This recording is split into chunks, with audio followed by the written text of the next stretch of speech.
아주 오래전 지리산 깊은 자락에 자리 잡은 작은 마을에 보는 이의 마음을 서늘하게 하는 사내가 살고 있었습니다.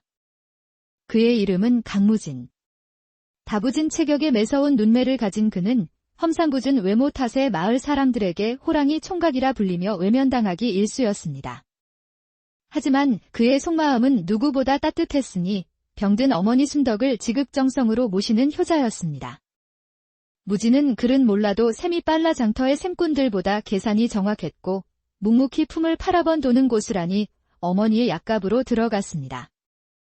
늦가을 찬바람이 옷깃을 여미게 하던 어느 날 어머니 순덕은 홀로 뒷산에 다녀오겠다며 집을 나섰습니다. 해가 저물도록 어머니가 돌아오지 않자 걱정이 된 무진이 산으로 향하려던 찰나 저만치서 어머니가 무언가를 등에 업고 힘겹게 걸어오고 있었습니다. 어머니, 그게 다 무엇입니까? 얘야, 이 가여운 것이 더대 걸려 죽어가기에 차마 그냥 둘 수가 없었구나. 어머니의 등에는 눈처럼 하얀 털을 가진 여우 한 마리가 엎여 있었습니다. 다리에서는 피가 흐르고 숨결은 미약했지요. 무진은 놀랐지만 어머니는 마치 사람을 대하듯 여우를 조심스럽게 내려놓고 헌 이불을 덮어주었습니다. 그날 밤, 무진은 처음으로 여우의 눈을 보았습니다. 그 깊은 눈 속에는 마치 사람의 것처럼 슬픔과 감사가 함께 담겨 있는 듯 했습니다.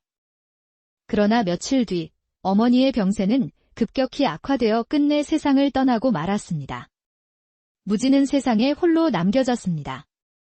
마을 사람들은 여우를 데려와 벌을 받은 것이라 수군댔지만 무진은 어머니가 그 여우를 살린 데에는 깊은 뜻이 있으리라 믿었습니다. 홀로 된 무진은 매일같이 어머니를 그리워하며 외로운 나날을 보냈습니다. 그러던 어느 금은밤, 무진은 기이한 꿈을 꾸게 됩니다. 꿈속에서 생전 모습의 어머니가 나타나 한 처녀를 등에 업고 있었습니다. 하얀 저고리에 검은 치마, 창백한 얼굴에 붉은 입술을 가진 아름다운 처녀였지요. 얘야, 이 아이는 귀한 인연이니 내가 잘 보살펴주어라. 그 말이 끝나기가 무섭게 무진은 꿈에서 깨어났습니다. 다음 날 아침, 무진은 고단한 몸을 이끌고 일터로 향했습니다. 일을 마치고 집으로 돌아오던 길, 개울가에 이르렀을 때 무진의 발걸음이 멈췄습니다. 개울 바위 옆에 꿈에서 본 것과 똑같은 모습의 처녀가 쓰러져 있었습니다. 몸은 흠뻑 젖어 있었고 입술은 파랗게 질려 있었지요. 아니, 이럴 수가. 무진은 허둥지둥 처녀를 업고 집으로 달려왔습니다. 어머니가 여우를 구해왔던 그날처럼 마당에 불을 피우고 처녀의 몸을 녹였습니다. 며칠간의 정성스러운 간호 끝에 처녀는 마침내 눈을 떴습니다. 저는 아란이라 합니다. 어디서 왔는지, 어찌하여 쓰러졌는지 아무것도 기억나지 않습니다. 무진은 어머니의 꿈을 떠올리며 그녀가 어머니가 보내주신 인연이라 생각하고 기꺼이 방 한 칸을 내주었습니다. 아란은 말수가 적었지만 살림을 도맡아 하며 무진의 허름한 집을 온기로 채웠습니다. 가끔 그녀가 초승달처럼 눈을 휘며 미소 지을 때면 무진의 마음은 설레곤 했습니다. 아란 낭자, 혹 좋아하는 꽃이 있소? 복사꽃을 좋아합니다. 다음 날 무진은 장에 나가 붉은 천을 사와 장독대 옆 나뭇가지에 매달았습니다. 복사꽃은 아니었지만 바람에 흔들리는 붉은 천이 그의 마음을 대신했지요. 무진은 곧 아란에게 청혼하여 가정을 꾸릴 생각에 부풀어 있었습니다. 그러던 어느 날 밤, 무진은 다시 꿈을 꾸었습니다. 이번에는 장독대 위에 그 하얀 여우가 앉아 사람의 목소리로 말하는 것이었습니다. 그 아이는 내게 복이 아니다. 정을 주면 화가 되어 돌아올 것이다. 무진은 불길한 마음에 벌떡 일어났지만 아란을 향한 마음을 거두기는 어려웠습니다. 그리고 사흘 뒤 새벽 일터에 나갔다 돌아온 무진은 싸늘하게 변해버린 집을 마주했습니다. 아란은 간데없고 어머니가 남기신 유품인 옥비녀와 그가 모아둔 쌈짓돈이 모두 사라져 있었습니다. 벽에는 쪽지 한 장만이 붙어 있었지요. 은혜는 잊지 않겠으나 당신의 가난과 험한 외모는 제가 감당할 삶이 아닙니다.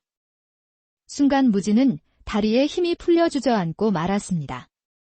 장독대에 걸어두었던 붉은 천은 칼로 베인 듯 찢겨져 있었습니다. 배신감에 무진의 마음속 믿음의 불씨는 꺼져갔고 그는 식음을 전폐한 채 방에 누워 죽을 날만 기다렸습니다.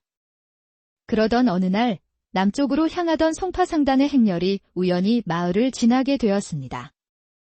행렬 뒤편에서 말을 타고 가던 한 여인이 폐가처럼 변한 무진의 집을 들여다보게 되었지요. 저기, 저 집에 사람이 쓰러져 있는 것 같아요. 그녀는 상단주인 대행수 김의 외동딸 서하였습니다. 서하의 말에 사람들이 집으로 들어갔을 때 무진은 이불 속에서 숨만 간신히 쉬고 있었습니다. 서하는 무진의 험상궂은 얼굴에도 아랑곳하지 않고 며칠 밤낮으로 약을 다려 먹이며 그를 간호했습니다. 아직 숨이 붙어 있는 걸 보면 이승에 남은 미련이 있는 것이겠지요. 이 손을 놓지 마세요. 일주일이 지나 무진은 마침내 미약하게 눈을 떴습니다. 여긴 괜찮아요. 당신은 살았어요. 무진은 서하의 따스한 손길과 맑은 눈빛에 얼어붙었던 마음이 풀리는 것을 느꼈습니다. 몸을 추스른 무진은 갈 곳이 없었기에 서하의 제안으로 송파상단의 일을 돕게 되었습니다. 당신, 셈이 빠르다고 들었어요. 우리 상단의 회계를 도와볼 생각 없어요? 무진은 물품을 정리하고 장부를 관리하는 일을 맡았습니다. 그는 몰랐지만 숫자와 표식을 기억하는 능력은 타의 추종을 불허했습니다. 서하는 그의 재능을 알아보고 밤마다 직접 붙잡는 법과 그를 가르쳤습니다. 당신은 천성이 상인인가 봐요. 머릿속에서 주판알 굴러가는 소리가 들리는 것 같아요. 무진은 오랜만에 작게 웃었습니다. 그는 밥 먹듯이 붓을 잡았고 글자마다 마음을 담아 익혔습니다.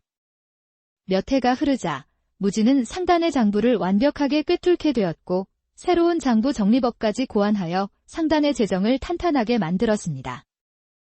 무진아, 이제 상단의 셈뿐만 아니라 나라의 재정을 맡아도 될 만큼 컸구나. 더 넓은 세상으로 나가보거라. 대행수의 지원으로 무진은 한양으로 가 과거에 응시했고 실무 경험을 바탕으로 한 뛰어난 재정 감각을 인정받아 조정의 재무관리직으로 급제했습니다. 무진이 한양으로 부임하던 날 서하는 상단 문 밖까지 나와 그의 손을 잡았습니다. 가셔서 부디 바른 눈으로 바른 셈을 하세요. 서하 낭자께서 제게 주신 은혜는 제가 두 생을 살아도 다 못 갚을 복입니다. 한양에서 무진은 청렴하고 날카로운 시선으로 부정회계를 잡아내어 금론 감찰관이라 불렸습니다. 사람들은 더 이상 그의 외모를 보고 두려워하지 않았습니다. 시간이 흘러 무진과 서하는 혼례를 올렸습니다. 두 사람의 인연은 마침내 연분이 되어 결실을 맺은 것이지요. 자네가 진정 우리 상단에 굴러들어온 복덩이였구나. 그러던 어느 봄날 감찰청으로 한 통의 고발장이 들어왔습니다. 남부의 한 상단에서 회계 책임자가 거액을 빼돌렸다는 내용이었지요. 문서를 펼친 무진은 죄인의 이름에서 익숙한 이름을 발견했습니다. 아란. 잊었던 과거의 상처가 현실이 되어 돌아온 순간이었습니다. 며칠 뒤 무진의 앞에 죄인복을 입은 아란이 끌려왔습니다. 그녀는 무진의 얼굴을 보고 화들짝 놀랐습니다. 도련님. 아니, 날이. 설매. 그날 왜 그런 짓을 했어? 가난이, 그 고요함이 저를 집어삼킬 것 같아 두려웠습니다. 그 인연을 지킬 마음이 없었다면 처음부터 받지를 말았어야 했소. 내게서 가져갔던 복은 이제 하늘로 돌리시오.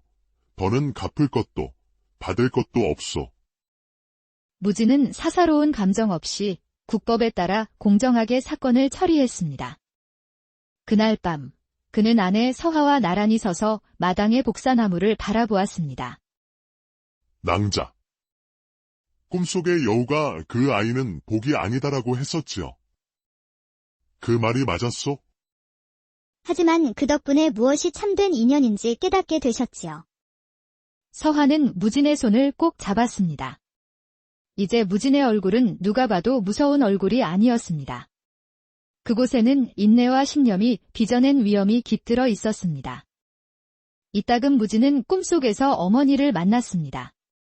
마당 끝 장독대 위에는 하얀 여우가 앉아 말없이 그를 지그시 바라보고 있었습니다. 그 눈빛은 마치 기재야 제자리를 찾았구나 하고 말하는 듯 했습니다. 어느 날 한 젊은 관원이 무진에게 물었습니다. 나리의 눈빛은 옛날엔 참 무서웠다던데 어찌 이리도 믿음이 갑니까? 내 얼굴은 그대로인데 다만 그대들의 눈이 달라졌을 뿐이요. 복은 복을 알아보는 사람에게 머무는 법이니. 그렇게 이 이야기는 복을 잃고 다시 찾은 한 사내의 인생이 되어 진실된 마음이 가장 중요하다는 교훈을 남기며 사람들 사이에 오래오래 전해졌답니다. 아주 오래전 지리산 깊은 자락에 자리 잡은 작은 마을에 보는 이의 마음을 서늘하게 하는 사내가 살고 있었습니다. 그의 이름은 강무진. 다부진 체격에 매서운 눈매를 가진 그는 험상궂은 외모 탓에 마을 사람들에게 호랑이 총각이라 불리며 외면당하기 일쑤였습니다. 하지만 그의 속마음은 누구보다 따뜻했으니 병든 어머니 순덕을 지극정성으로 모시는 효자였습니다. 무진은 글은 몰라도 셈이 빨라 장터의 셈꾼들보다 계산이 정확했고 묵묵히 품을 팔아번 도는 고스란히 어머니의 약갑으로 들어갔습니다. 늦가을 찬바람이 옷깃을 여미게 하던 어느 날 어머니 순덕은 홀로 뒷산에 다녀오겠다며 집을 나섰습니다. 해가 저물도록 어머니가 돌아오지 않자 걱정이 된 무진이 산으로 향하려던 찰나 저만치서 어머니가 무언가를 등에 업고 힘겹게 걸어오고 있었습니다. 어머니, 그게 다 무엇입니까? 얘야, 이 가여운 것이 더대 걸려 죽어가기에 차마 그냥 둘 수가 없었구나. 어머니의 등에는 눈처럼 하얀 털을 가진 여우 한 마리가 엎여 있었습니다. 다리에서는 피가 흐르고 숨결은 미약했지요. 무진은 놀랐지만 어머니는 마치 사람을 대하듯 여우를 조심스럽게 내려놓고 헌 이불을 덮어주었습니다. 그날 밤, 무진은 처음으로 여우의 눈을 보았습니다. 그 깊은 눈 속에는 마치 사람의 것처럼 슬픔과 감사가 함께 담겨 있는 듯 했습니다. 그러나 며칠 뒤 어머니의 병세는 급격히 악화되어 끝내 세상을 떠나고 말았습니다. 무진은 세상에 홀로 남겨졌습니다. 마을 사람들은 여우를 데려와 벌을 받은 것이라 수군댔지만 무진은 어머니가 그 여우를 살린 데에는 깊은 뜻이 있으리라 믿었습니다. 홀로 된 무진은 매일같이 어머니를 그리워하며 외로운 나날을 보냈습니다. 그러던 어느 금은밤, 무진은 기이한 꿈을 꾸게 됩니다. 꿈속에서 생전 모습의 어머니가 나타나 한 처녀를 등에 업고 있었습니다. 하얀 저고리에 검은 치마, 창백한 얼굴에 붉은 입술을 가진 아름다운 처녀였지요. 얘야, 이 아이는 귀한 인연이니 내가 잘 보살펴 주어라. 그 말이 끝나기가 무섭게 무진은 꿈에서 깨어났습니다. 다음 날 아침, 무진은 고단한 몸을 이끌고 일터로 향했습니다. 일을 마치고 집으로 돌아오던 길, 개울가에 이르렀을 때 무진의 발걸음이 멈췄습니다. 개울 바위 옆에 꿈에서 본 것과 똑같은 모습의 처녀가 쓰러져 있었습니다. 몸은 흠뻑 젖어 있었고 입술은 파랗게 질려 있었지요. 아니, 이럴 수가. 무진은 허둥지둥 처녀를 업고 집으로 달려왔습니다. 어머니가 여우를 구해왔던 그날처럼 마당에 불을 피우고 처녀의 몸을 녹였습니다. 며칠간의 정성스러운 간호 끝에 처녀는 마침내 눈을 떴습니다. 저는 아란이라 합니다. 어디서 왔는지, 어찌하여 쓰러졌는지 아무것도 기억나지 않습니다. 무진은 어머니의 꿈을 떠올리며 그녀가 어머니가 보내주신 인연이라 생각하고 기꺼이 방 한 칸을 내주었습니다. 아라는 말수가 적었지만 살림을 도맡아 하며 무진의 허름한 집을 온기로 채웠습니다. 가끔 그녀가 초승달처럼 눈을 휘며 미소 지을 때면 무진의 마음은 설레곤 했습니다. 아란 낭자, 혹 좋아하는 꽃이 있소? 복사꽃을 좋아합니다. 다음 날 무진은 장에 나가 붉은 천을 사와 장독대 옆 나뭇가지에 매달았습니다. 복사꽃은 아니었지만 바람에 흔들리는 붉은 천이 그의 마음을 대신했지요.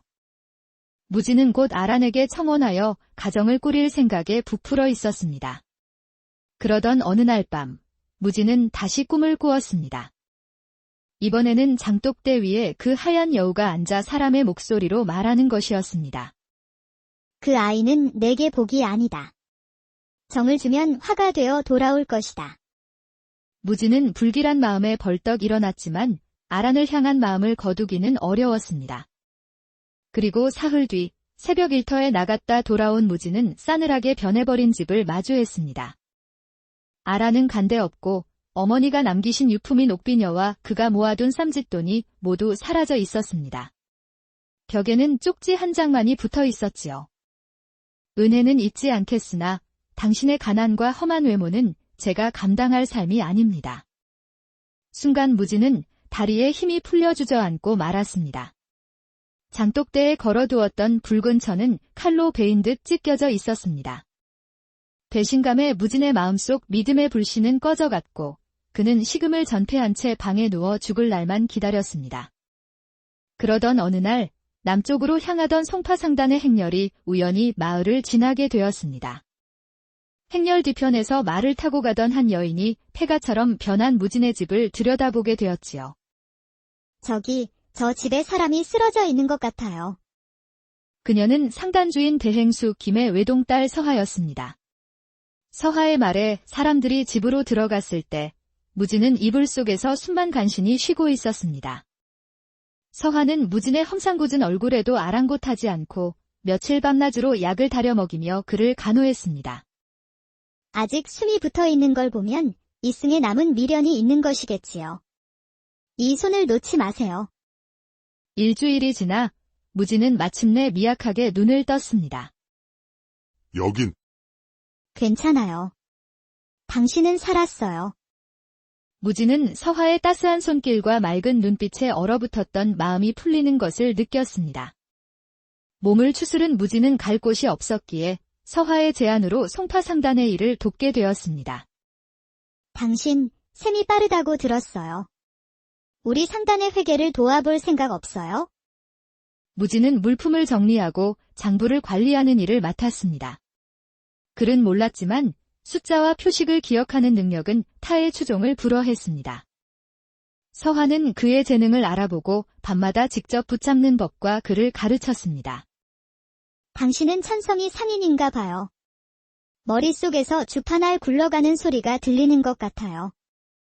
무진은 오랜만에 작게 웃었습니다.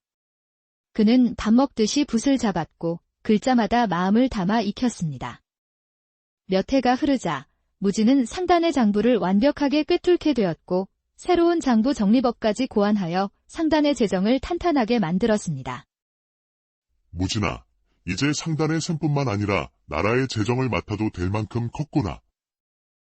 더 넓은 세상으로 나가보거라. 대행수의 지원으로 무진은 한양으로 가 과거에 응시했고 실무 경험을 바탕으로 한 뛰어난 재정 감각을 인정받아 조정의 재무관리직으로 급제했습니다. 무진이 한양으로 부임하던 날 서하는 상단 문 밖까지 나와 그의 손을 잡았습니다. 가셔서 부디 바른 눈으로 바른 셈을 하세요.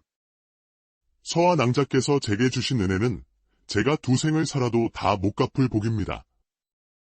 한양에서 무진은 청렴하고 날카로운 시선으로 부정회계를 잡아내어 금론 감찰관이라 불렸습니다. 사람들은 더 이상 그의 외모를 보고 두려워하지 않았습니다. 시간이 흘러 무진과 서하는 혼례를 올렸습니다. 두 사람의 인연은 마침내 연분이 되어 결실을 맺은 것이지요. 자네가 진정 우리 상단에 굴러들어온 복덩이였구나. 그러던 어느 봄날 감찰청으로 한 통의 고발장이 들어왔습니다. 남부의 한 상단에서 회계 책임자가 거액을 빼돌렸다는 내용이었지요.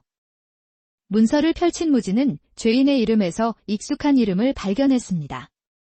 아란. 잊었던 과거의 상처가 현실이 되어 돌아온 순간이었습니다. 며칠 뒤 무진의 앞에 죄인복을 입은 아란이 끌려왔습니다. 그녀는 무진의 얼굴을 보고 화들짝 놀랐습니다. 도련님. 아니, 날이. 설매. 그날 왜 그런 짓을 했어? 가난이, 그 고요함이 저를 집어삼킬 것 같아 두려웠습니다. 그 인연을 지킬 마음이 없었다면 처음부터 받지를 말았어야 했소.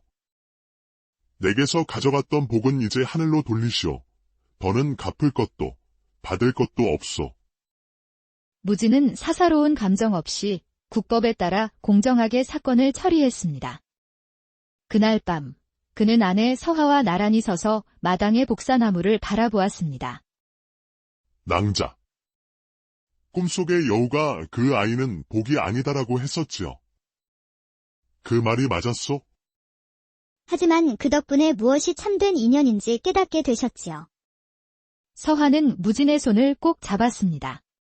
이제 무진의 얼굴은 누가 봐도 무서운 얼굴이 아니었습니다. 그곳에는 인내와 신념이 빚어낸 위엄이 깃들어 있었습니다. 이따금 무진은 꿈속에서 어머니를 만났습니다. 마당 끝 장독대 위에는 하얀 여우가 앉아 말없이 그를 지그시 바라보고 있었습니다. 그 눈빛은 마치 기제야 제자리를 찾았구나 하고 말하는 듯 했습니다. 어느 날, 한 젊은 관원이 무진에게 물었습니다. 나리의 눈빛은 옛날엔 참 무서웠다던데 어찌 이리도 믿음이 갑니까? 내 얼굴은 그대로인데 다만 그대들의 눈이 달라졌을 뿐이요. 복을 알아보는 사람에게 머무는 법이니. 그렇게 이 이야기는 복을 잃고 다시 찾은 한 사내의 인생이 되어 진실된 마음이 가장 중요하다는 교훈을 남기며 사람들 사이에 오래오래 전해졌답니다. 아주 오래전 지리산 깊은 자락에 자리 잡은 작은 마을에 보는 이의 마음을 서늘하게 하는 사내가 살고 있었습니다. 그의 이름은 강무진. 다부진 체격에 매서운 눈매를 가진 그는 험상궂은 외모 탓에 마을 사람들에게 호랑이 총각이라 불리며 외면당하기 일쑤였습니다. 하지만 그의 속마음은 누구보다 따뜻했으니 병든 어머니 순덕을 지극정성으로 모시는 효자였습니다. 무진은 글은 몰라도 셈이 빨라 장터의 셈꾼들보다 계산이 정확했고 묵묵히 품을 팔아번 도는 고스란히 어머니의 약갑으로 들어갔습니다. 늦가을 찬바람이 옷깃을 여미게 하던 어느 날 어머니 순덕은 홀로 뒷산에 다녀오겠다며 집을 나섰습니다. 해가 저물도록 어머니가 돌아오지 않자 걱정이 된 무진이 산으로 향하려던 찰나 저만치서 어머니가 무언가를 등에 업고 힘겹게 걸어오고 있었습니다. 어머니, 그게 다 무엇입니까? 얘야, 이 가여운 것이 덫에 걸려 죽어가기에 차마 그냥 둘 수가 없었구나. 어머니의 등에는 눈처럼 하얀 털을 가진 여우 한 마리가 엎여 있었습니다. 다리에서는 피가 흐르고 숨결은 미약했지요. 무진은 놀랐지만 어머니는 마치 사람을 대하듯 여우를 조심스럽게 내려놓고 헌 이불을 덮어주었습니다. 그날 밤, 무진은 처음으로 여우의 눈을 보았습니다. 그 깊은 눈 속에는 마치 사람의 것처럼 슬픔과 감사가 함께 담겨 있는 듯 했습니다. 그러나 며칠 뒤 어머니의 병세는 급격히 악화되어 끝내 세상을 떠나고 말았습니다. 무진은 세상에 홀로 남겨졌습니다. 마을 사람들은 여우를 데려와 벌을 받은 것이라 수군댔지만 무진은 어머니가 그 여우를 살린 데에는 깊은 뜻이 있으리라 믿었습니다. 홀로 된 무진은 매일같이 어머니를 그리워하며 외로운 나날을 보냈습니다. 그러던 어느 금은밤, 무진은 기이한 꿈을 꾸게 됩니다. 꿈속에서 생전 모습의 어머니가 나타나 한 처녀를 등에 업고 있었습니다. 하얀 저고리에 검은 치마, 창백한 얼굴에 붉은 입술을 가진 아름다운 처녀였지요. 얘야, 이 아이는 귀한 인연이니 내가 잘 보살펴 주어라. 그 말이 끝나기가 무섭게 무진은 꿈에서 깨어났습니다. 다음 날 아침, 무진은 고단한 몸을 이끌고 일터로 향했습니다. 일을 마치고 집으로 돌아오던 길, 개울가에 이르렀을 때 무진의 발걸음이 멈췄습니다. 개울 바위 옆에 꿈에서 본 것과 똑같은 모습의 처녀가 쓰러져 있었습니다. 몸은 흠뻑 젖어 있었고 입술은 파랗게 질려 있었지요. 아니, 이럴 수가.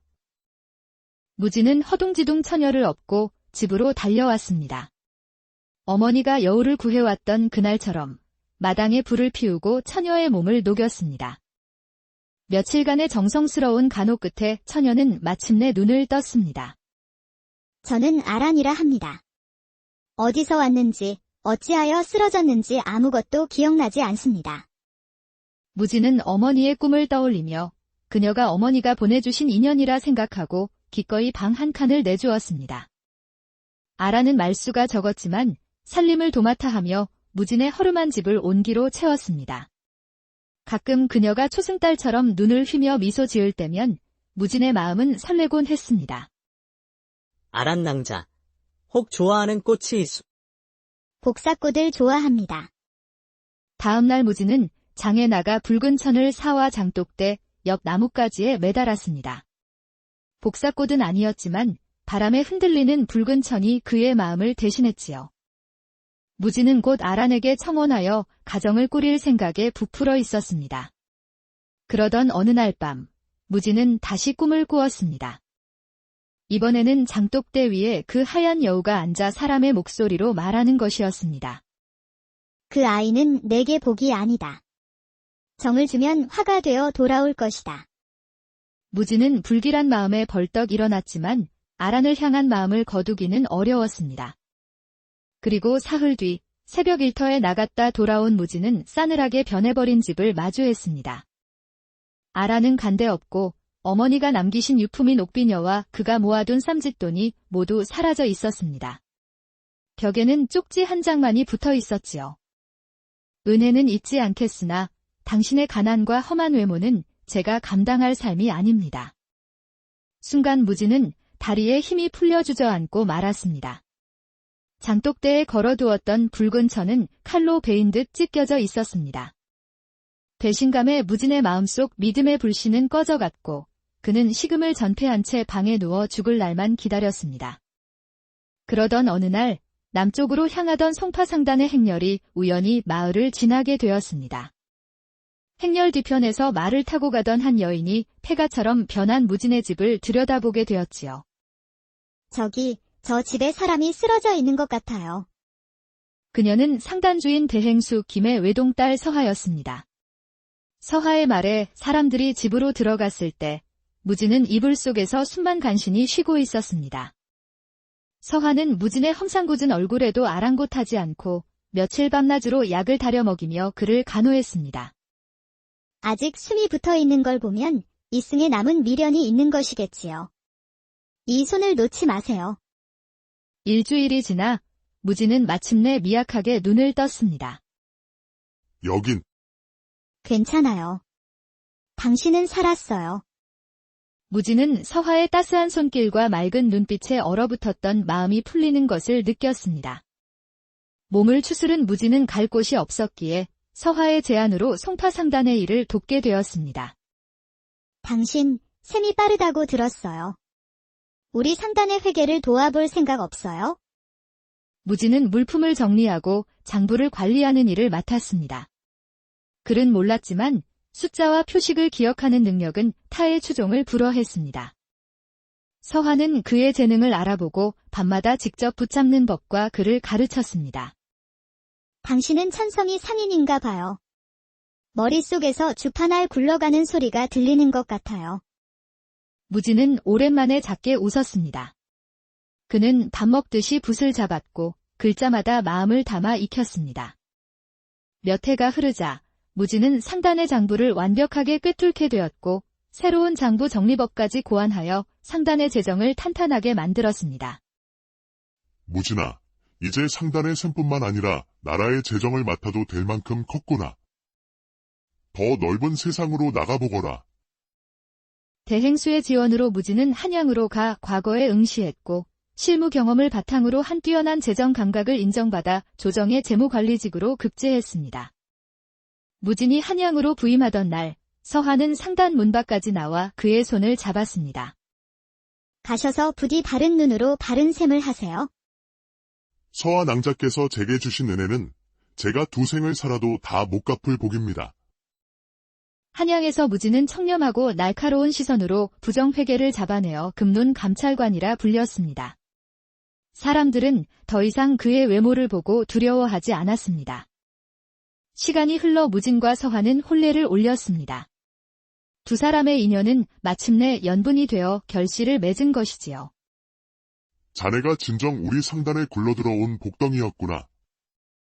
그러던 어느 봄날 감찰청으로 한 통의 고발장이 들어왔습니다. 남부의 한 상단에서 회계 책임자가 거액을 빼돌렸다는 내용이었지요. 문서를 펼친 무진은 죄인의 이름에서 익숙한 이름을 발견했습니다. 아란. 잊었던 과거의 상처가 현실이 되어 돌아온 순간이었습니다. 며칠 뒤 무진의 앞에 죄인복을 입은 아란이 끌려왔습니다. 그녀는 무진의 얼굴을 보고 화들짝 놀랐습니다. 도련님. 아니, 날이 설매. 그날 왜 그런 짓을 했어? 가난이, 그 고요함이 저를 집어삼킬 것 같아 두려웠습니다. 그 인연을 지킬 마음이 없었다면 처음부터 받지를 말았어야 했소. 내게서 가져갔던 복은 이제 하늘로 돌리시오. 더는 갚을 것도 받을 것도 없소. 무진은 사사로운 감정 없이 국법에 따라 공정하게 사건을 처리했습니다. 그날 밤, 그는 아내 서화와 나란히 서서 마당의 복사나무를 바라보았습니다. 낭자. 꿈속의 여우가 그 아이는 복이 아니다라고 했었지요. 그 말이 맞았소? 하지만 그 덕분에 무엇이 참된 인연인지 깨닫게 되셨지요. 서화는 무진의 손을 꼭 잡았습니다. 이제 무진의 얼굴은 누가 봐도 무서운 얼굴이 아니었습니다. 그곳에는 인내와 신념이 빚어낸 위엄이 깃들어 있었습니다. 이따금 무진은 꿈속에서 어머니를 만났습니다. 마당 끝 장독대 위에는 하얀 여우가 앉아 말없이 그를 지그시 바라보고 있었습니다. 그 눈빛은 마치 기제야 제자리를 찾았구나 하고 말하는 듯 했습니다. 어느 날 한 젊은 관원이 무진에게 물었습니다. 나리의 눈빛은 옛날엔 참 무서웠다던데 어찌 이리도 믿음이 갑니까? 내 얼굴은 그대로인데 다만 그대들의 눈이 달라졌을 뿐이요. 복을 알아보는 사람에게 머무는 법이니. 그렇게 이 이야기는 복을 잃고 다시 찾은 한 사내의 인생이 되어 진실된 마음이 가장 중요하다는 교훈을 남기며 사람들 사이에 오래오래 전해졌답니다. 아주 오래전 지리산 깊은 자락에 자리 잡은 작은 마을에 보는 이의 마음을 서늘하게 하는 사내가 살고 있었습니다. 그의 이름은 강무진. 다부진 체격에 매서운 눈매를 가진 그는 험상궂은 외모 탓에 마을 사람들에게 호랑이 총각이라 불리며 외면당하기 일쑤였습니다. 하지만 그의 속마음은 누구보다 따뜻했으니 병든 어머니 순덕을 지극정성으로 모시는 효자였습니다. 무진은 글은 몰라도 셈이 빨라 장터의 셈꾼들보다 계산이 정확했고 묵묵히 품을 팔아번 도는 고스란히 어머니의 약갑으로 들어갔습니다. 늦가을 찬바람이 옷깃을 여미게 하던 어느 날 어머니 순덕은 홀로 뒷산에 다녀오겠다며 집을 나섰습니다. 해가 저물도록 어머니가 돌아오지 않자 걱정이 된 무진이 산으로 향하려던 찰나 저만치서 어머니가 무언가를 등에 업고 힘겹게 걸어오고 있었습니다. 어머니, 그게 다 무엇입니까? 얘야, 이 가여운 것이 덫에 걸려 죽어가기에 차마 그냥 둘 수가 없었구나. 어머니의 등에는 눈처럼 하얀 털을 가진 여우 한 마리가 엎여 있었습니다. 다리에서는 피가 흐르고 숨결은 미약했지요. 무진은 놀랐지만 어머니는 마치 사람을 대하듯 여우를 조심스럽게 내려놓고 헌 이불을 덮어주었습니다. 그날 밤, 무진은 처음으로 여우의 눈을 보았습니다. 그 깊은 눈 속에는 마치 사람의 것처럼 슬픔과 감사가 함께 담겨 있는 듯 했습니다. 그러나 며칠 뒤 어머니의 병세는 급격히 악화되어 끝내 세상을 떠나고 말았습니다. 무진은 세상에 홀로 남겨졌습니다. 마을 사람들은 여우를 데려와 벌을 받은 것이라 수군댔지만 무진은 어머니가 그 여우를 살린 데에는 깊은 뜻이 있으리라 믿었습니다. 홀로 된 무진은 매일같이 어머니를 그리워하며 외로운 나날을 보냈습니다. 그러던 어느 금은밤, 무진은 기이한 꿈을 꾸게 됩니다. 꿈속에서 생전 모습의 어머니가 나타나 한 처녀를 등에 업고 있었습니다. 하얀 저고리에 검은 치마, 창백한 얼굴에 붉은 입술을 가진 아름다운 처녀였지요. 얘야, 이 아이는 귀한 인연이니 내가 잘 보살펴주어라. 그 말이 끝나기가 무섭게 무진은 꿈에서 깨어났습니다. 다음 날 아침, 무진은 고단한 몸을 이끌고 일터로 향했습니다. 일을 마치고 집으로 돌아오던 길, 개울가에 이르렀을 때 무진의 발걸음이 멈췄습니다. 개울 바위 옆에 꿈에서 본 것과 똑같은 모습의 처녀가 쓰러져 있었습니다. 몸은 흠뻑 젖어 있었고 입술은 파랗게 질려 있었지요. 아니, 이럴 수가. 무지는 허둥지둥 처녀를 업고 집으로 달려왔습니다. 어머니가 여우를 구해왔던 그날처럼 마당에 불을 피우고 처녀의 몸을 녹였습니다. 며칠간의 정성스러운 간호 끝에 처녀는 마침내 눈을 떴습니다. 저는 아란이라 합니다. 어디서 왔는지, 어찌하여 쓰러졌는지 아무것도 기억나지 않습니다. 무지는 어머니의 꿈을 떠올리며 그녀가 어머니가 보내주신 인연이라 생각하고 기꺼이 방 한 칸을 내주었습니다. 아란은 말수가 적었지만 살림을 도맡아 하며 무진의 허름한 집을 온기로 채웠습니다. 가끔 그녀가 초승달처럼 눈을 휘며 미소 지을 때면 무진의 마음은 설레곤 했습니다. 아란 낭자. 혹 좋아하는 꽃이 있어. 복사꽃을 좋아합니다. 다음 날 무진은 장에 나가 붉은 천을 사와 장독대 옆 나뭇가지에 매달았습니다. 복사꽃은 아니었지만 바람에 흔들리는 붉은 천이 그의 마음을 대신했지요. 무진은 곧 아란에게 청혼하여 가정을 꾸릴 생각에 부풀어 있었습니다. 그러던 어느 날 밤, 무진은 다시 꿈을 꾸었습니다.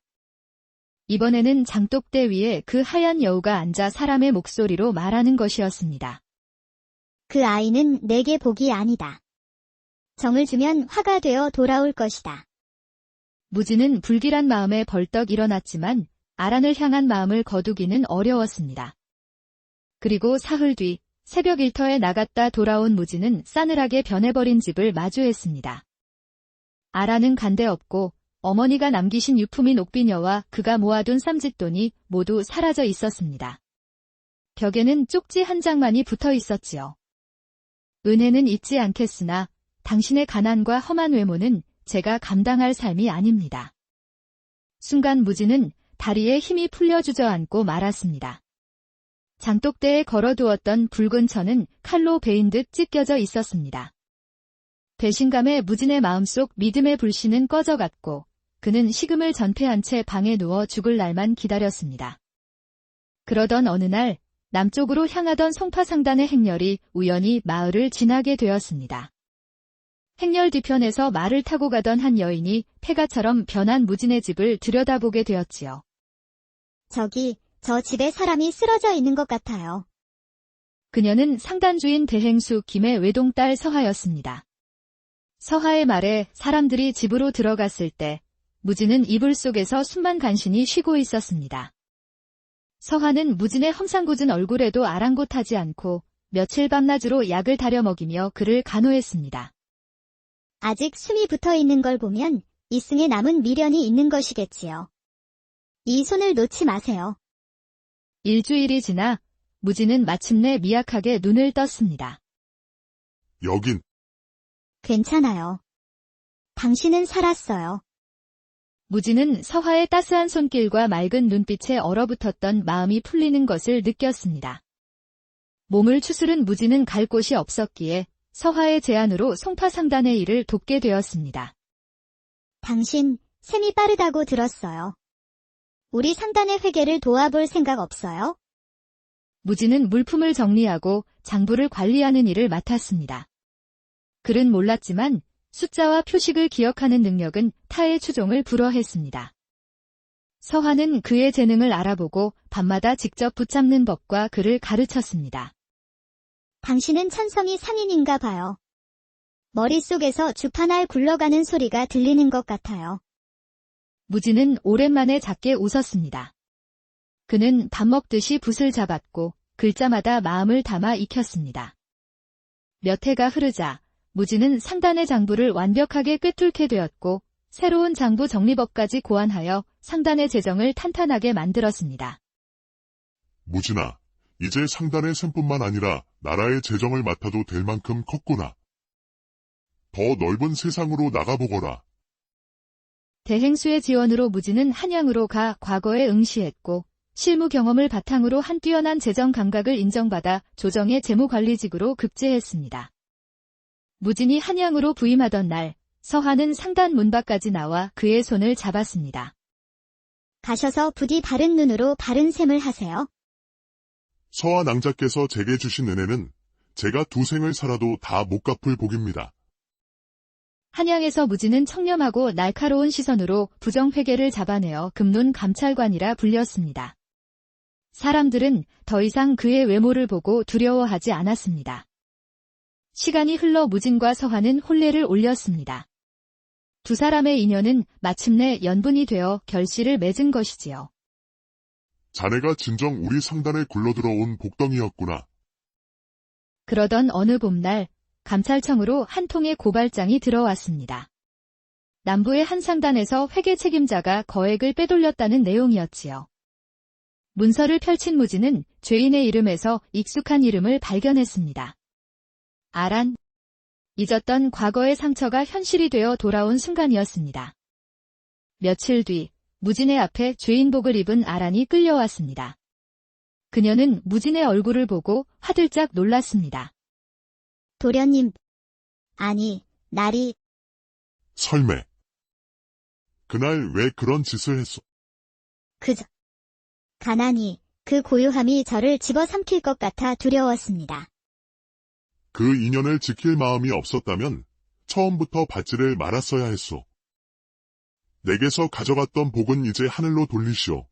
더는 갚을 것도 받을 것도 없소. 무진은 사사로운 감정 없이 국법에 따라 공정하게 사건을 처리했습니다. 그날 밤 그는 아내 서화와 나란히 서서 마당의 복사나무를 바라보았습니다. 낭자. 꿈속의 여우가 그 아이는 복이 아니다라고 했었지요. 그 말이 맞았소? 하지만 그 덕분에 무엇이 참된 인연인지 깨닫게 되셨지요. 서화는 무진의 손을 꼭 잡았습니다. 이제 무진의 얼굴은 누가 봐도 무서운 얼굴이 아니었습니다. 그곳에는 인내와 신념이 빚어낸 위엄이 깃들어 있었습니다. 이따금 무진은 꿈속에서 어머니를 만났습니다. 마당 끝 장독대 위에는 하얀 여우가 앉아 말없이 그를 지그시 바라보고 있었습니다. 그 눈빛은 마치 기제야 제자리를 찾았구나 하고 말하는 듯 했습니다. 어느 날 한 젊은 관원이 무진에게 물었습니다. 나리의 눈빛은 옛날엔 참 무서웠다던데 어찌 이리도 믿음이 갑니까? 내 얼굴은 그대로인데 다만 그대들의 눈이 달라졌을 뿐이요. 복을 알아보는 사람에게 머무는 법이니. 그렇게 이 이야기는 복을 잃고 다시 찾은 한 사내의 인생이 되어 진실된 마음이 가장 중요하다는 교훈을 남기며 사람들 사이에 오래오래 전해졌답니다. 아주 오래전 지리산 깊은 자락에 자리 잡은 작은 마을에 보는 이의 마음을 서늘하게 하는 사내가 살고 있었습니다. 그의 이름은 강무진. 다부진 체격에 매서운 눈매를 가진 그는 험상궂은 외모 탓에 마을 사람들에게 호랑이 총각이라 불리며 외면당하기 일쑤였습니다. 하지만 그의 속마음은 누구보다 따뜻했으니 병든 어머니 순덕을 지극정성으로 모시는 효자였습니다. 무진은 글은 몰라도 셈이 빨라 장터의 셈꾼들보다 계산이 정확했고 묵묵히 품을 팔아번 도는 고스란히 어머니의 약갑으로 들어갔습니다. 늦가을 찬바람이 옷깃을 여미게 하던 어느 날 어머니 순덕은 홀로 뒷산에 다녀오겠다며 집을 나섰습니다. 해가 저물도록 어머니가 돌아오지 않자 걱정이 된 무진이 산으로 향하려던 찰나 저만치서 어머니가 무언가를 등에 업고 힘겹게 걸어오고 있었습니다. 어머니, 그게 다 무엇입니까? 얘야, 이 가여운 것이 더대 걸려 죽어가기에 차마 그냥 둘 수가 없었구나. 어머니의 등에는 눈처럼 하얀 털을 가진 여우 한 마리가 엎여 있었습니다. 다리에서는 피가 흐르고 숨결은 미약했지요. 무진은 놀랐지만 어머니는 마치 사람을 대하듯 여우를 조심스럽게 내려놓고 헌 이불을 덮어주었습니다. 그날 밤 무진은 처음으로 여우의 눈을 보았습니다. 그 깊은 눈 속에는 마치 사람의 것처럼 슬픔과 감사가 함께 담겨 있는 듯 했습니다. 그러나 며칠 뒤 어머니의 병세는 급격히 악화되어 끝내 세상을 떠나고 말았습니다. 무진은 세상에 홀로 남겨졌습니다. 마을 사람들은 여우를 데려와 벌을 받은 것이라 수군댔지만 무진은 어머니가 그 여우를 살린 데에는 깊은 뜻이 있으리라 믿었습니다. 홀로 된 무진은 매일같이 어머니를 그리워하며 외로운 나날을 보냈습니다. 그러던 어느 금은밤, 무진은 기이한 꿈을 꾸게 됩니다. 꿈속에서 생전 모습의 어머니가 나타나 한 처녀를 등에 업고 있었습니다. 하얀 저고리에 검은 치마, 창백한 얼굴에 붉은 입술을 가진 아름다운 처녀였지요. 얘야, 이 아이는 귀한 인연이니 내가 잘 보살펴 주어라.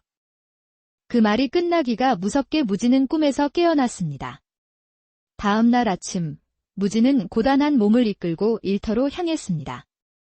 일을 마치고 집으로 돌아오던 길, 개울가에 이르렀을 때 무진의 발걸음이 멈췄습니다. 개울 바위 옆에 꿈에서 본 것과 똑같은 모습의 처녀가 쓰러져 있었습니다. 몸은 흠뻑 젖어 있었고 입술은 파랗게 질려 있었지요.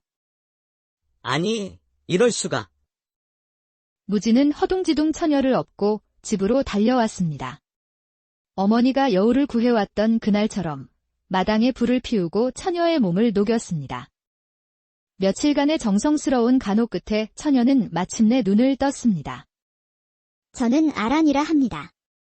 어디서 왔는지, 어찌하여 쓰러졌는지 아무것도 기억나지 않습니다. 무지는 어머니의 꿈을 떠올리며 그녀가 어머니가 보내주신 인연이라 생각하고 기꺼이 방 한 칸을 내주었습니다.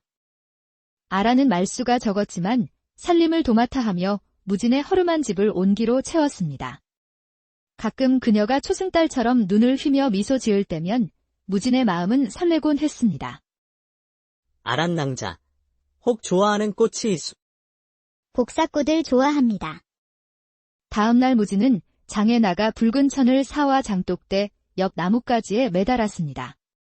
복사꽃은 아니었지만 바람에 흔들리는 붉은 천이 그의 마음을 대신했지요. 무진은 곧 아란에게 청혼하여 가정을 꾸릴 생각에 부풀어 있었습니다. 그러던 어느 날 밤, 무진은 다시 꿈을 꾸었습니다. 이번에는 장독대 위에 그 하얀 여우가 앉아 사람의 목소리로 말하는 것이었습니다. 그 아이는 내게 복이 아니다. 정을 주면 화가 되어 돌아올 것이다. 무진은 불길한 마음에 벌떡 일어났지만 아란을 향한 마음을 거두기는 어려웠습니다. 그리고 사흘 뒤 새벽 일터에 나갔다 돌아온 무진은 싸늘하게 변해버린 집을 마주했습니다. 아란은 간데없고 어머니가 남기신 유품인 옥비녀와 그가 모아둔 쌈짓돈이 모두 사라져 있었습니다. 벽에는 쪽지 한 장만이 붙어 있었지요. 은혜는 잊지 않겠으나 당신의 가난과 험한 외모는 제가 감당할 삶이 아닙니다. 순간 무진은 다리에 힘이 풀려 주저앉고 말았습니다. 장독대에 걸어두었던 붉은 천은 칼로 베인 듯 찢겨져 있었습니다. 배신감에 무진의 마음속 믿음의 불씨는 꺼져갔고 그는 식음을 전폐한 채 방에 누워 죽을 날만 기다렸습니다. 그러던 어느 날 남쪽으로 향하던 송파상단의 행렬이 우연히 마을을 지나게 되었습니다. 행렬 뒤편에서 말을 타고 가던 한 여인이 폐가처럼 변한 무진의 집을 들여다보게 되었지요. 저기, 저 집에 사람이 쓰러져 있는 것 같아요. 그녀는 상단주인 대행수 김의 외동딸 서하였습니다. 서하의 말에 사람들이 집으로 들어갔을 때 무진은 이불 속에서 숨만 간신히 쉬고 있었습니다. 서하는 무진의 험상궂은 얼굴에도 아랑곳하지 않고 며칠 밤낮으로 약을 다려 먹이며 그를 간호했습니다. 아직 숨이 붙어 있는 걸 보면 이승에 남은 미련이 있는 것이겠지요. 이 손을 놓지 마세요. 일주일이 지나 무진은 마침내 미약하게 눈을 떴습니다. 여긴 괜찮아요. 당신은 살았어요. 무진은 서하의 따스한 손길과 맑은 눈빛에 얼어붙었던 마음이 풀리는 것을 느꼈습니다. 몸을 추스른 무진은 갈 곳이 없었기에 서하의 제안으로 송파상단의 일을 돕게 되었습니다.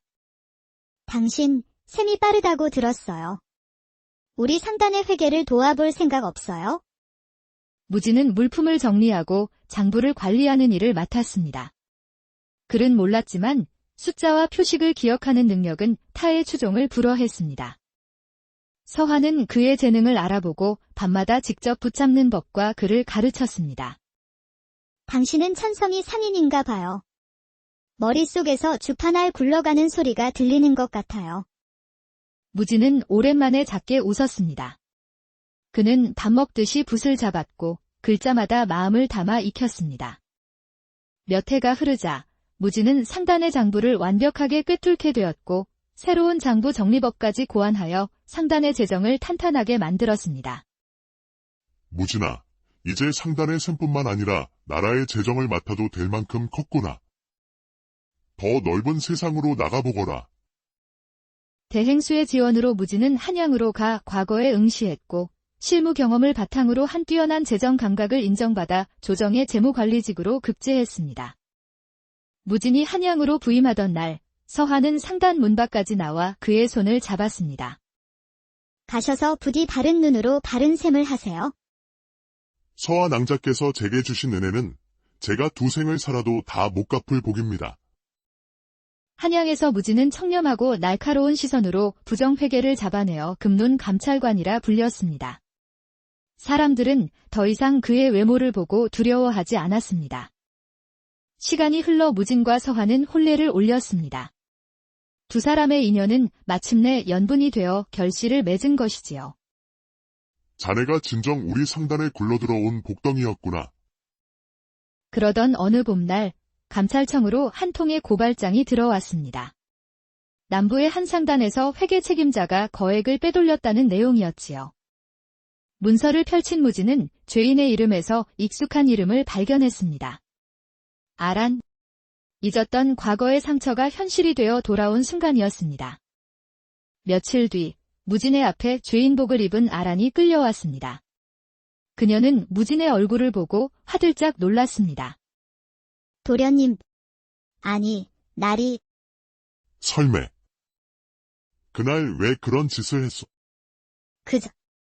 가난이, 그 고요함이 저를 집어삼킬 것 같아 두려웠습니다. 그 인연을 지킬 마음이 없었다면 처음부터 받지를 말았어야 했소. 내게서 가져갔던 복은 이제 하늘로 돌리시오. 더는 갚을 것도 받을 것도 없소. 무진은 사사로운 감정 없이 국법에 따라 공정하게 사건을 처리했습니다. 그날 밤 그는 아내 서하와 나란히 서서 마당의 복사나무를 바라보았습니다. 낭자. 꿈속의 여우가 그 아이는 복이 아니다라고 했었지요. 그 말이 맞았소? 하지만 그 덕분에 무엇이 참된 인연인지 깨닫게 되셨지요. 서하는 무진의 손을 꼭 잡았습니다. 이제 무진의 얼굴은 누가 봐도 무서운 얼굴이 아니었습니다. 그곳에는 인내와 신념이 빚어낸 위엄이 깃들어 있었습니다. 이따금 무진은 꿈속에서 어머니를 만났습니다. 마당 끝 장독대 위에는 하얀 여우가 앉아 말없이 그를 지그시 바라보고 있었습니다. 그 눈빛은 마치 기제야 제자리를 찾았구나 하고 말하는 듯 했습니다. 어느 날 한 젊은 관원이 무진에게 물었습니다. 나리의 눈빛은 옛날엔 참 무서웠다던데 어찌 이리도 믿음이 갑니까? 내 얼굴은 그대로인데 다만 그대들의 눈이 달라졌을 뿐이요. 복을 알아보는 사람에게 머무는 법이니. 그렇게 이 이야기는 복을 잃고 다시 찾은 한 사내의 인생이 되어 진실된 마음이 가장 중요하다는 교훈을 남기며 사람들 사이에 오래오래 전해졌답니다. 아주 오래전 지리산 깊은 자락에 자리 잡은 작은 마을에 보는 이의 마음을 서늘하게 하는 사내가 살고 있었습니다. 그의 이름은 강무진. 다부진 체격에 매서운 눈매를 가진 그는 험상궂은 외모 탓에 마을 사람들에게 호랑이 총각이라 불리며 외면당하기 일쑤였습니다. 하지만 그의 속마음은 누구보다 따뜻했으니 병든 어머니 순덕을 지극정성으로 모시는 효자였습니다. 무진은 글은 몰라도 셈이 빨라 장터의 셈꾼들보다 계산이 정확했고 묵묵히 품을 8번 도는 고스란히 어머니의 약갑으로 들어갔습니다.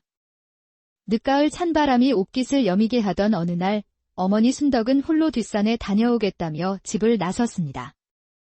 해가 저물도록 어머니가 돌아오지 않자 걱정이 된 무진이 산으로 향하려던 찰나 저만치서 어머니가 무언가를 등에 업고 힘겹게 걸어오고 있었습니다. 어머니, 그게 다 무엇입니까? 얘야, 이 가여운 것이 더대 걸려 죽어가기에 차마 그냥 둘 수가 없었구나. 어머니의 등에는 눈처럼 하얀 털을 가진 여우 한 마리가 엎여 있었습니다. 다리에서는 피가 흐르고 숨결은 미약했지요. 무진은 놀랐지만 어머니는 마치 사람을 대하듯 여우를 조심스럽게 내려놓고 헌 이불을 덮어주었습니다. 그날 밤 무지는 처음으로 여우의 눈을 보았습니다. 그 깊은 눈 속에는 마치 사람의 것처럼 슬픔과 감사가 함께 담겨 있는 듯 했습니다. 그러나 며칠 뒤 어머니의 병세는 급격히 악화되어 끝내 세상을 떠나고 말았습니다. 무지는 세상에 홀로 남겨졌습니다. 마을 사람들은 여우를 데려와 벌을 받은 것이라 수군댔지만 무지는 어머니가 그 여우를 살린 데에는 깊은 뜻이 있으리라 믿었습니다. 홀로 된 무지는 매일같이 어머니를 그리워하며 외로운 나날을 보냈습니다. 그러던 어느 금은밤, 무지는 기이한 꿈을 꾸게 됩니다. 꿈속에서 생전 모습의 어머니가 나타나 한 처녀를 등에 업고 있었습니다. 하얀 저고리에 검은 치마, 창백한 얼굴에 붉은 입술을 가진 아름다운 처녀였지요. 얘야, 이 아이는 귀한 인연이니 내가 잘 보살펴 주어라. 그 말이 끝나기가 무섭게 무지는 꿈에서 깨어났습니다. 다음 날 아침, 무지는 고단한 몸을 이끌고 일터로 향했습니다. 일을 마치고 집으로 돌아오던 길, 개울가에 이르렀을 때 무진의 발걸음이 멈췄습니다. 개울 바위 옆에 꿈에서 본 것과 똑같은 모습의 처녀가 쓰러져 있었습니다. 몸은 흠뻑 젖어 있었고 입술은 파랗게 질려 있었지요. 아니, 이럴 수가. 무지는 허둥지둥 처녀를 업고 집으로 달려왔습니다.